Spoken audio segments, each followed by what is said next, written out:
Saturday will mark 20 years since the Columbine High School shooting, and it is certainly a time for us to reflect on what happened that day and what has changed since. And few understand that better than Paula Reed. Now, she was teaching at Columbine when the shooting happened, a job she would continue to hold until her retirement this past year. Here's Denver 7's Megan Lopez. I used to tell people I taught at Utopia High School. Life has a way of coming full circle. I think it was probably one of the happiest schools I know. A school much like any other. There's so much genuine love in that building. Changed by a moment of hate. There is still pain.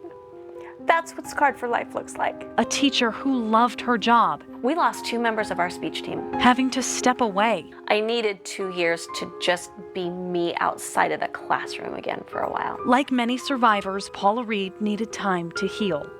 But just like life, Paula's career came full circle. This is the job I was called to do, that I loved. Teaching not only students, but survivors of other tragedies. The vast majority of the questions are, is this normal? Helping them to understand. It is so awful that you really think you can't do it, that it's physically impossible.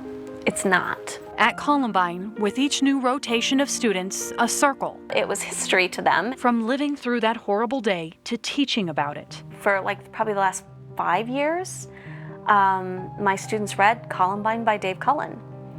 And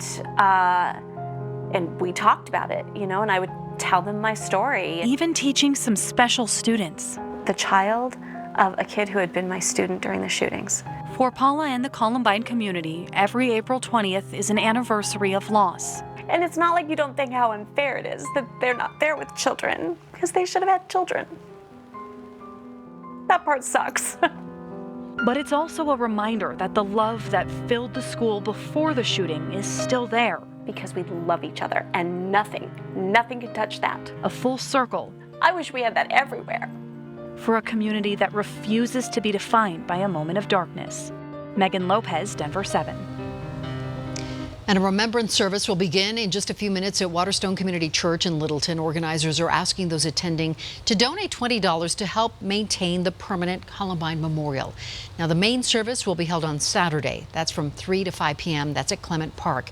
And we will bring it to you live on Denver 7 and on thedenverchannel.com.